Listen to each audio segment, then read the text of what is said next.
What do you do when you're disciplining your kids and they make you laugh? It's frustrating. All of my kids have done it. Chad does it too. I do not, because I never get disciplined. A now disgraced YouTube personality is still sitting behind bars in Utah, accused of hurting her own children. And as her legal team tries to figure out how to defend her, prosecutors are gathering evidence that could potentially put her away for years. We sit down with renowned former prosecutor Nick Akerman to discuss what he would do if he were heading up the case against Ruby Franke. Welcome to Sidebar, presented by Law&Crime. I'm Jesse Weber. So we're continuing our discussion of Ruby Franke. Franke, of course, the wife and mother of 6 who came to fame for her now defunct YouTube channel, 8 Passengers, a channel that boasted more than 2 million subscribers and featured videos about her parenting techniques and her life with her husband, Kevin, and 6 kids. But things certainly have changed when on August 30th, one of Ruby Franke's youngest children allegedly escaped from the home of Jodi Hildebrandt, Ruby's business partner. This young boy running to a neighbor for help. He was reportedly emaciated and had open wounds. That neighbor called 911, and from there, first responders found another one of Franke's children inside of the home, her 10-year-old daughter, reportedly in similar condition. Ruby Franke and that business partner, Jodi Hildebrandt, were arrested. Each face 6 counts of aggravated child abuse. I should tell you, each charge carries up to 15 years in prison. And we now know that prosecutors are seeking the medical records of these 2 children, which I imagine will be very helpful in their prosecution. So we've talked about how Franke may be able to defend herself against multiple child abuse allegations. But what about the prosecution? Is this a slam dunk case, or is there more involved than we might know? How should prosecutors move forward with this case? Well, I have a very special guest to help me answer those questions. I'm joined right now by Nick Akerman, a man who knows his stuff when it comes to prosecuting criminals. He is an attorney, former Watergate prosecutor and assistant U.S. attorney in the Southern District of New York with decades of legal experience. Nick Akerman, so good to see you. Thanks for coming here on Sidebar. Great to be here. Now let's talk. You and I haven't spoke about the Ruby Franke case yet. What are just your overall thoughts on this case? Well, this is the kind of case that if you're on the DA's side of the fence here, you want to be certain that you bring a case that is absolutely going to be a slam dunk and is going to end up being a conviction. And so you really want to be able to cover the waterfront on all of the evidence. Obviously, there's the evidence from the children and the one situation where the police came into this scene. But there's also a past history that you really need to prove here that really makes this case an impossibility for the defense to get around. And that is if you can show all of the prior actions. And certainly one way to do it is to get a hold of any kind of doctor's records or hospital records where these kids had to be treated at some prior point in time that would reflect that the kinds of issues they had came as a result of parent neglect and something that the parents did to these children. Let's focus on that because that's some of the latest news is that prosecutors have been trying to obtain the medical records of these 2 children, the son and the daughter, around August 30th when all of this came to light. Is it the idea that they want these records to not only back up the claims of abuse, or is it to have it prepared in case the children decide not to testify? Oh, I think it's both. I mean, I think even if the children do testify, you would want this kind of documentary evidence because it would corroborate what the children are saying and would take away any defense that this was some kind of made up imagination in the eyes of the children. I mean, I think it's really important that they have these records because records don't lie. And my sense is these records would go back a good period of time. And you say the records don't lie. I guess one of the limitations or one of the issues could be when were the wounds inflicted or how they were inflicted? How accurate are these records in determining those issues for prosecutors? Well, we're not going to know, obviously, until we actually see the records. but they would be admissible in a court of law as business records, regularly conducted activity, entries that were made at or about the time that these incidents occurred, and would carry a lot of weight because this would be what the doctors observed at the time and what the children said.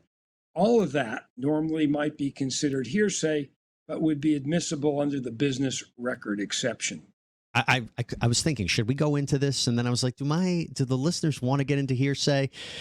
Real quick, explain that really quick, what you mean by that. Because, really quickly, yeah. Hearsay is just an out-of-court statement. Right. It's what somebody else says out of court that the defense doesn't get an opportunity to cross-examine at the time. What the rules allow is an exception for a business record, right? Because it's considered that those are reliable, and that it gets around the hearsay rule. Let's talk about the kids for a second. So I imagine this would be ideal for prosecutors to have these children on the stand to explain what happened to them, allegedly at the hands of Ruby Franke and Jodi Hildebrandt. Walk us through how that works in terms of whether prosecutors, how they have that conversation with the kids to be potential witnesses, because we don't even know when this trial would happen, and whether or not being on the stand is tough. Walk us through what that's about and how to have actually the kids as witnesses. Yeah, it's extremely tough because you're actually asking the kids to relive what they went through before, through a traumatized situation. You're also dealing with children, minors, who aren't necessarily the most reliable witnesses in terms of memory. And it's really a matter of sitting down with them, going through it step by step. It is going to be a long, laborious process. And you really don't know how it's going to come out because they're not adults. They're not people that you normally can deal with in the same way that will have a much better memory. Some of this they may have blocked out just because it was so traumatic. So it's not the easiest situation to be in if you're in the DA's office, which is why having records are so important. But we do know that based on some recently obtained documents that the son told investigators that Jodi tied him to the floor and that there was cayenne pepper and honey that was used to treat his wounds, and they found those products in the house. So it seems to corroborate what the son said. Would it be ideal to have the kids on the stand as witnesses? Because if juries hear that and they hear from if a jury hears that and they hear from the victims themselves, I'm sure that's ideal for prosecutors. Oh, no question about it. But again, when you're dealing with children, it's very important to have exactly what you just said. That is corroborating evidence, whether it's what the investigators found on the scene, whether it's what doctors observed at the hospital, what the kids said to other people at or about the time these events occurred. All of that is critical because the defense is going to try and say that you can't believe children, that this was made up, this was in their imaginations, and you've got to get around that by corroborating what they're saying through independent evidence, whether it's documents or actual evidence found at the scene at the time, or through other people that had contact with the children over that period of time. Would you want the other kids to testify, not necessarily the victims in this case, but I know that at least one of Ruby Franke's children has been quite vocal against her. And when she was arrested, basically, had social media posts, finally, like it was time that she was arrested. Would you want those other kids to be witnesses for the state? Other kids, meaning people that these kids children, because some of them are not. They're not under it. Yes, when I say kids, I mean the children. Yeah, I think it depends. You're talking about a prior consistent statement, which is again something that is an exception to the hearsay rule. If in fact the defense is attacking these kids and their credibility, the one way you can get those statements in is if that happens to show that what they're saying on the witness stand was also said by them at or about the time these events are. So some of that stuff would definitely be admissible under those circumstances. And of course you'd want to get that in. I guess the question I'm having is there's what happened to these kids at that moment in time. And then there's everything that happened in the past, because as you and I know, Ruby Franke was facing a ton of criticism over videos that were posted about her parenting techniques. There's one video where she basically says it's her 6-year-old daughter's fault for going hungry at school because she refused to pack her own lunch. I know that her teacher is uncomfortable with her being hungry and not having a lunch, and it would ease her discomfort if I came to the school with a lunch. But I responded and just said, Eve is responsible for making her lunches in the morning, and she actually told me she did pack a lunch. So the natural outcome is she's just going to need to be hungry. Those videos about all of her, that were on her YouTube channel, the videos that she made with Jodi Hildebrandt, is that important evidence for prosecutors? Are they going to try to get that in? I think it depends how powerful it is. Yes, if she was just refusing to give her child lunch and the child couldn't eat lunch because of that, sure, that might go into evidence. It all depends what's in that video, how much of it helps the prosecution and how much of it hurts. It really is a video by video decision that the prosecutors have to make. Because once you put in a piece of the video, you have to, under the rule of completeness, put in the entire video. This is, again, getting into lots of rules of evidence. No, it's important. But that's what a lot of this comes down to. I think, yeah, what I was curious about, if you have one of the children say, let me tell you what happened 5 years ago, what Ruby did to me, what my mom did to me, is that relevant? Is that relevant to the case at hand? Of course, because it would, all of that would be relevant because it would go into showing, a pattern of abuse that occurred over a period of time. Right. And all of that could be admissible. But the DA would have to be awfully careful about it because any of that you put in, you want to make sure that it jives with the rest of the case and that there is some corroboration out there that basically supports what that witness is saying. So Kevin Franke is Ruby Franke's husband. He hasn't been criminally charged. We interviewed his attorney on here. He claims that he has absolutely no idea this abuse was occurring. He was separated from Ruby for over a year. Do you think he would play a witness for the prosecution? And if so, what role would he play? Because, again, there are people who suspect that he was a part of, or that not even suspect, there are people who have wondered what his role is in all of this. And so, again, he hasn't been criminally charged. He hasn't been facing any kind of accusations like this. But I do wonder if he would play a role, some sort, for the prosecution. Oh, I would think it's very possible. I mean, it really depends what he knew, what the kids said to him over a period of time, and really kind of what he knew and did at the time. I mean, it's the question is, if he's put into a grand jury beforehand, is he going to take the fifth or is he going to cooperate with the district attorney? We just don't know that. I mean, there's a lot of unknowns here, obviously. Right. And so the proof in the pudding will be interview him, see if he takes the fifth, put him in the grand jury, see if he cooperates or takes the fifth. That'll be the proof in terms of whether he's willing to come forward and talk about this. How important is the 911 phone call to the prosecution? Because that's like what started everything. You have this young boy allegedly escapes Jodi Hildebrandt's house, goes to the neighbor. The neighbor, in my opinion, seems choked up. He's talking about what he's observing from this boy, talking about he's begging for food and water, and said that he always felt like something weird was going on in the house, and said it's bad. How important is that 911 phone call for prosecutors in a case like this?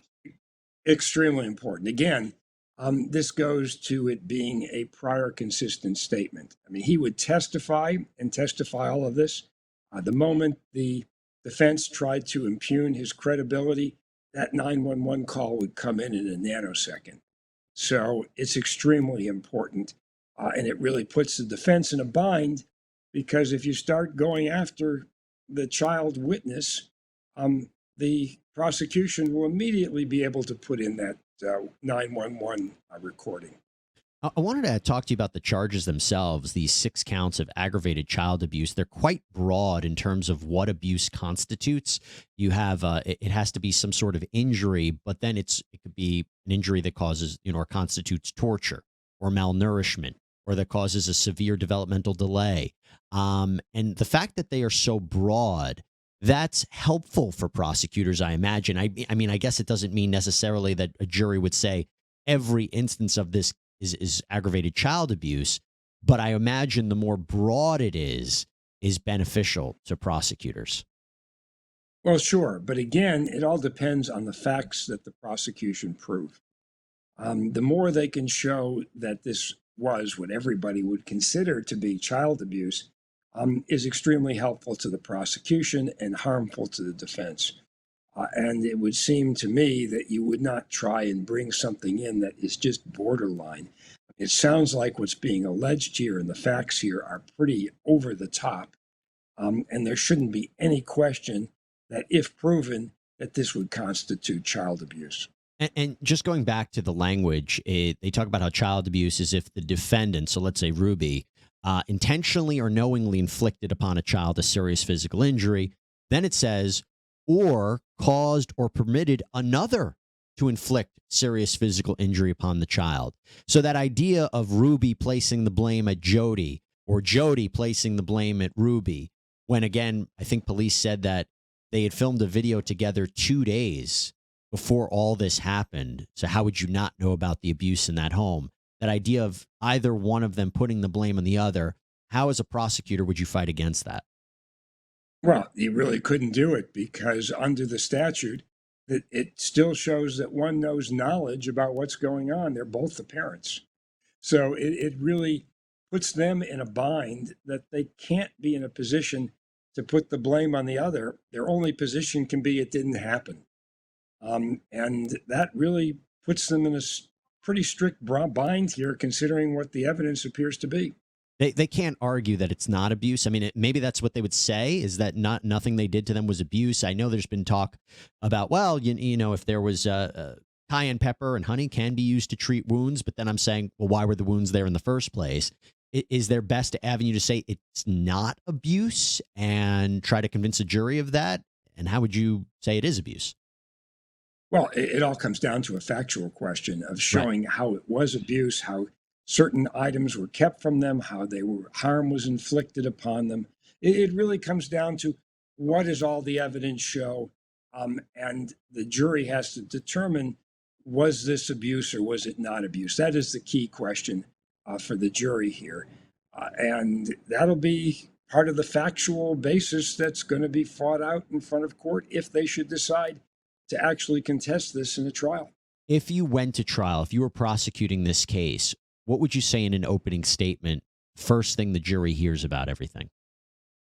Oh, I think the first thing you would say is, ladies and gentlemen of the jury, this is a simple case about two parents who, by the way, I should be clear. Jodi Hildebrandt was not a parent of these children, but she was Ruby Franke's business partner. Having said that, it seemed at a certain point these kids were at her house and they were living there. So just wanted to clarify. Right. And so you're talking about two people who inflicted serious abuse on two children that basically caused them physical and emotional harm. I mean, that's the first thing out of the prosecutor's mouth, to just drive that home with the period of time that occurred and the type of things that they did that amounted to this abuse. I mean, this is not a very difficult opening statement.